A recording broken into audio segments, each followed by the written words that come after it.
ഒരു വിദ്യാർത്ഥി ലോൺ ആപ്പിൽ നിന്ന് ലോൺ എടുത്തു. അപ്പോൾ തിരിച്ചടയ്ക്കാൻ എന്തോ ഒരു ഡിഫിക്കൽട്ടി ഫേസ് ചെയ്തു. ലോൺ ആപ്പുകാർ ഹരാസ്മെൻറ്റ് സ്റ്റാർട്ട് ചെയ്തു. ഈ പറഞ്ഞ വിദ്യാർത്ഥിയുടെ പാരൻസ് അതുപോലെ ടീച്ചേഴ്സിനൊക്കെ വിളിച്ചു. അപ്പോൾ ഇതെന്നറിയാൻ വേണ്ടിയിട്ട് ടീച്ചേഴ്സ് ഈ കുട്ടീനെ വിളിപ്പിക്കുകയുണ്ടായി. പിന്നെ ഓണ് മൾട്ടിപ്പിൾ ഫാക്ടേഴ്സ് ഈ കുട്ടി എന്ത് ചെയ്തു, സൂയിസൈഡ് ചെയ്തു. അങ്ങനെ വന്നപ്പോൾ ഈ പറഞ്ഞ മീഡിയാസും കാര്യങ്ങളിലൊക്കെ ഒരുപാട് ഡിബേറ്റ്സ് കാണാനുണ്ടായി. എന്തൊക്കെയോ പറയുന്നുണ്ടായിരുന്നു. അതായത് നിറത്തിൻ്റെ പേരിൽ, വർണ്ണത്തിൻ്റെ പേരിൽ, അതുപോലെ സമ്പത്തിൻ്റെ പേരിൽ, രോഗത്തിൻ്റെ പേരിൽ, ജാതിയുടെ പേരിൽ, സെക്സിൻ്റെ പേരിൽ, മറ്റുള്ള കാര്യങ്ങളിൽ ഒക്കെ ഈ പറഞ്ഞ വിദ്യാർത്ഥികളും അതുപോലെ തന്നെ കൂട്ടമായിട്ടുള്ള വിദ്യാർത്ഥികളും അനുഭവിക്കേണ്ടി വരുന്ന പീഡനകഥകളും കാര്യങ്ങളും ഒക്കെ.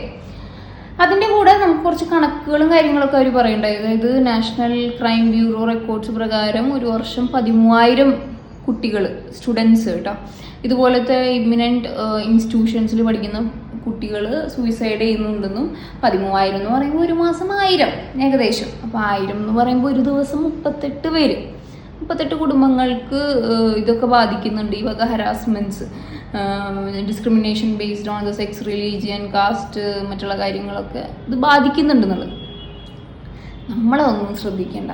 കാരണം നമ്മുടെ കുടുംബത്തിലോ അല്ലെങ്കിൽ നമുക്ക് അത്രയും അടുപ്പമുള്ള ആർക്കെങ്കിലും ഒക്കെ ഇതൊക്കെ വരുമ്പോൾ നമ്മളത് നോക്കിയാൽ മതി. ഇപ്പം നമ്മളെന്താണ്, നമ്മൾ അപ്പൊളിറ്റിക്കലാണ്. ഇപ്പോൾ അപ്പൊളിറ്റിക്കലാണ്, അത് മതി. കാരണം എന്താണെന്ന് വെച്ച് കഴിഞ്ഞാൽ ഈ പൊളിറ്റിക്സ് എന്ന് പറഞ്ഞാൽ എന്താ, കക്ഷി രാഷ്ട്രീയം, തമ്മിൽ തല്ല്, അങ്ങോട്ട് തല്ല്. ഇപ്പോൾ തന്നെ കമൻറ്റ് ബോക്സ് നോക്ക്, കൊലപാതക രാഷ്ട്രീയം, അതൊക്കെയാണല്ലോ വിദ്യാർത്ഥി രാഷ്ട്രീയം എന്ന് പറഞ്ഞു കഴിഞ്ഞാൽ. അതിനപ്പുറം അതിലൊരു നല്ലൊരു കാര്യമോ, ഡിസ്ട്രാക്ഷനാണ്, ഡീവിയേഷനാണ്. നമ്മളെന്തിനാണ് ഒരു പ്രൊഫഷണൽ കോഴ്സ് എടുത്തിട്ട് 3, 4, 5 വർഷമൊക്കെ പഠിക്കുന്നത്? നമുക്ക് നല്ലൊരു കരിയർ സെറ്റപ്പ് ചെയ്യാൻ വേണ്ടിയിട്ടാണ്. അല്ലെങ്കിൽ അതും വേണ്ട, ഇപ്പോൾ നമ്മളെന്തിനാണ് മക്കളെ നല്ലൊരു കോഴ്സിന് വിടുന്നത്? അവർക്ക് യാതൊരുവിധ ഡീവിയേഷനും ഇല്ലാതെ നല്ലോണം പഠിക്കുക. നമ്മൾ അപ്പൊളിറ്റിക്കലാന്ന് പറയുമ്പോൾ ചിലർ പറയും പൊളിറ്റിക്സിനെ പറ്റി വലിയ അവയർനെസ് ഇല്ലാത്തതുകൊണ്ടാണ്. എന്നിട്ട് അവർ പറയുകയാണേ, നമ്മൾ ഉടുക്കുന്ന വസ്ത്രം, നമ്മൾ യാത്ര ചെയ്യുന്ന മീഡിയം, അല്ലെങ്കിൽ ഇപ്പോൾ റോഡ്, അല്ലെങ്കിൽ മറ്റുള്ള കാര്യങ്ങൾ, നമ്മൾ കഴിക്കുന്ന ഭക്ഷണം, വായു, വെള്ളം, ഇതൊക്കെ പൊളിറ്റിക്സ് ഉണ്ടെന്ന്. അത് വേണ്ട, അത് പൊളിറ്റിക്സ് ഉണ്ടാവും. പക്ഷേ അത് നമുക്ക് അറിയാത്തതുകൊണ്ടല്ല. പക്ഷെ നമ്മൾ അപ്പൊളിറ്റിക്കൽ, നമ്മൾ കംഫർട്ട് സോൺ, സേഫ്റ്റി സോൺ വിട്ടിട്ടൊരു കാര്യം നമ്മൾ ചെയ്യരുത്. അങ്ങനെ നമ്മൾ അപ്പൊളിറ്റിക്കലായിട്ട് നമ്മളും മാറി. അല്ലെങ്കിൽ ഇപ്പോൾ നമ്മൾ അടുത്തൊരു ഫ്യൂച്ചർ ജനറേഷനെ നമ്മൾ മാറ്റി. എന്നിട്ട് എങ്ങോട്ടാണ് പോകുന്നത്? അതായത് സ്റ്റുഡൻസ്, അതായത് സ്റ്റുഡൻറ്റ് ലൈഫ് കഴിഞ്ഞു, കോളേജ് ലൈഫ് കഴിഞ്ഞ് നമ്മൾ വർക്ക് സ്പേസിലേക്കാണ് പോകുന്നത് അല്ലേ, റിയാലിറ്റിയിലേക്ക് കിടക്കാം. അതുവരെ നമുക്കൊരു ലേബിൾ ഉണ്ടായിരുന്നു സ്റ്റുഡൻറ്റ്. അത് കഴിഞ്ഞാൽ നമ്മൾ അഡൾട്ടായി. അപ്പോൾ ഈ പറഞ്ഞ സ്റ്റുഡൻസ് ലൈഫിൽ നമുക്ക് യാതൊരുവിധ EMIസിലെ റെസ്പോൺസിബിലിറ്റീസിലോ ഒന്നുമില്ല. എന്നിട്ടും ഈ വക കാര്യങ്ങൾ നമ്മൾ ശ്രദ്ധിക്കാറില്ല അല്ലേ. നമുക്കത് വേണ്ട. കാരണം നമുക്ക് നല്ലൊരു കരിയർ ബിൽഡ് ചെയ്യണം. ഇനി വർക്ക് പ്ലേസിൽ വരുമ്പോൾ എന്താണ്, നമുക്ക് എക്സ്ട്രാ റെസ്പോൺസിബിലിറ്റീസ് ആണ്. അതിൻ്റെ കൂട്ടത്തിൽ എന്ത് വരുന്നുണ്ട്, ഈ പറഞ്ഞ ഹരാസ്മെൻറ്റ് 2.0 അല്ലേ. അങ്ങനെ വരുമ്പോൾ ഏതെങ്കിലും സ്കില്ല് നമ്മൾ ബിൽഡ് ചെയ്തിട്ടുണ്ടോ? എന്നെ ഏറ്റവും കൂടുതൽ അത്ഭുതപ്പെടുത്തിയത് 3 ദിവസം എടുത്തു കൂടെയുള്ള സഹപാഠികൾക്കും മറ്റും ഒന്ന് പുറത്ത് വന്നതിനെപ്പറ്റി സംസാരിക്കാൻ. പേടിയാണ്. ഇൻറ്റേർണൽസ് കുറച്ചാലോ, അറ്റൻഡൻസ് കാര്യങ്ങൾ, പേടിയാണ്. നമ്മൾ എന്തിനാണ് വെറുതെ ഇതിലൊക്കെ നിൽക്കുന്നത്? ഇപ്പോൾ ഒരാൾ നമ്മളൊരു കഷ്ടപ്പാട് അനുഭവിക്കുന്നുണ്ടെന്ന് നമ്മൾ കാണുകയാണ്. അതും ആളുടേതായിട്ടുള്ള റീസൺ കൊണ്ടല്ല. ആൾ ജനിച്ച സ്ഥലം, അല്ലെങ്കിൽ ജനിച്ച മതം, ജനിച്ച ജാതി, അല്ലെങ്കിൽ ജനിച്ച നിറം, എന്തും ആയിക്കോട്ടെ, അതുകൊണ്ട് അവർ കഷ്ടപ്പെടുന്നുണ്ട്. അതുകൊണ്ടാണ് നമുക്ക് അത് നമ്മുടെയും കൂടിയാണ് കഷ്ടപ്പാട്, അല്ലെങ്കിൽ നമുക്കും അവിടെ അവരുടെ ഒപ്പം നിൽക്കണമെന്ന് തോന്നണ്ടേ? ആ തോന്നൽ എവിടെ പോയി അല്ലേ? ആ പൊളിറ്റിക്സ് ഇല്ല നമുക്ക്. അല്ലെങ്കിൽ ആ ഒരു സാമൂഹിക ചിന്തയോ അല്ലെങ്കിൽ ഒരു രാഷ്ട്രീയ ബോധമോ ഇല്ലാതെയാണ് നമ്മൾ നിൽക്കുക. എന്നിട്ട് നമുക്കിതൊരു പ്രശ്നം വന്നു കഴിഞ്ഞാൽ നമുക്ക് മനസ്സിലാവും ഇത് പ്രശ്നമാണ് അല്ലേ. അതിന് മുമ്പ് അതിനെ പ്രിക്വേഷൻസ് എടുക്കാനോ അല്ലെങ്കിൽ ഒരു കൂട്ടായ്മ ഫോം ചെയ്യാനോ എവിടെ? റൈറ്റ്സ് നോക്ക്, article 15, no discrimination based on caste, religion and മറ്റുള്ള കാര്യങ്ങൾ നമ്മുടെ കോൺസ്റ്റിറ്റ്യൂഷൻ തന്നെ നമുക്ക് തരുന്നതാണ്. Fundamental rights article 15.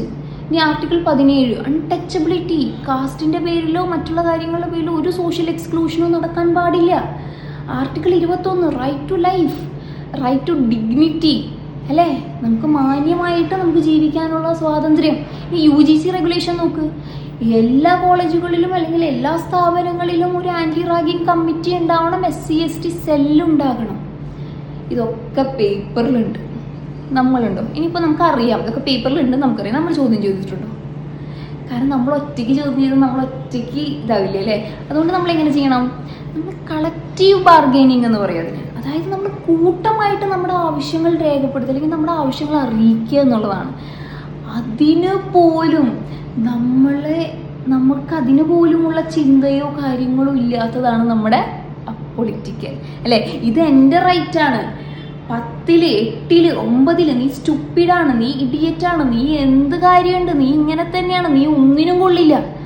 അവിടെ ഒരു കുട്ടി അത് കേൾക്കുമ്പോൾ മറ്റൊരു കുട്ടി എണീറ്റ് നിന്ന് പറയണ്ടേ, ടീച്ചറെ, മാഷെ, ആ പറഞ്ഞത് തെറ്റാണ്, അങ്ങനെ പറയാൻ പാടില്ല. അവിടെ നമ്മളത് അറിഞ്ഞിട്ടില്ല, നമുക്കറിയില്ല അതിനെ പറ്റിയിട്ട്, നമ്മളതിനെക്കുറിച്ച് ചിന്തിക്കില്ല. അല്ലെങ്കിൽ നമ്മുടെ പാരൻസ് ഒരു പ്രശ്നങ്ങൾക്കും ചെന്ന് ചാടരുത് കേട്ടോ. ശരി, +1 +2 എത്തി, സെയിം 2.0, ഒരു കാര്യവുമില്ല. അത് കഴിഞ്ഞിട്ടാണ് നമ്മൾ കോളേജിൽ വരുന്നത്. അവസാനമായിട്ട് അവെയർ ആവുക. അതായത് ഭരണഘടന നിങ്ങൾക്ക് ഗ്യാരണ്ടി ചെയ്തിട്ടുള്ള മൗലികപരമായിട്ടുള്ള അവകാശങ്ങൾ ഏതൊക്കെയാണെന്നും അത് നിങ്ങൾക്കുള്ള ഔദാര്യമല്ലെന്നും ആർട്ടിക്കിൾ 15 എന്ത്, 14 എന്ത്, 17 എന്ത്, അതുപോലെ 21 എന്ത്, 19 എന്ത്, അതുപോലെ UGC റെഗുലേഷൻസ് എന്താണ് പറയുന്നത്, അവെയർ ആവുക. രണ്ടാമതായിട്ട് ഇമോഷണൽ സപ്പോർട്ട്. നിങ്ങൾ ഏതെങ്കിലും രീതിയിലുള്ള ഒരു പീഡനം നേരിടുന്നു എങ്കിൽ നിങ്ങളത് പങ്കുവെക്കുക, ഷെയർ ചെയ്യുക നിങ്ങളുടെ സഹപാഠികളോട്, മറ്റുള്ളവരോട്, നിങ്ങളുടെ അധ്യാപകരോട്, വീട്ടുകാരോട്, അല്ലെങ്കിൽ മറ്റുള്ള ആളുകളോട് നിങ്ങളത് ഷെയർ ചെയ്യുക. ചൂഷണത്തിന് ഇരയാവാതിരിക്കുക. മൂന്നാമത്, നിങ്ങളൊന്ന് നോക്കുക, നിങ്ങളുടെ സ്കൂളിലോ അല്ലെങ്കിൽ കോളേജിലോ മറ്റും നിങ്ങൾക്ക് അങ്ങനെ ഒരു ആൻറ്റി ഡിസ്ക്രിമിനേഷൻ സെല്ലുണ്ടോ, കമ്മിറ്റി ഉണ്ടോ, SC ST ആളുകളുടെ സങ്കടങ്ങൾ അല്ലെങ്കിൽ അവരുടെ കാര്യങ്ങൾ കേൾക്കാനായിട്ടൊരു പ്രത്യേക കമ്മിറ്റി ഉണ്ടോ എന്നുള്ളത് നിങ്ങൾ നോക്കുക. രാഷ്ട്രീയം, പൊളിറ്റിക്സ് എന്ന് പറയുന്നത് സെൽഫ് ഡിഫെൻസ് ടൂളാണെന്ന് മനസ്സിലാക്കുക. അതായത് എനിക്കെതിരെയുള്ള ചൂഷണങ്ങൾ, ഹരാസ്മെൻറ്റ്, മറ്റുള്ള കാര്യങ്ങളിൽ നിന്ന് എന്നെ രക്ഷിക്കാൻ ഞാൻ തന്നെ കവചം തീർക്കുന്നതാണ് എൻ്റെ രാഷ്ട്രീയം എന്ന് മനസ്സിലാക്കുക.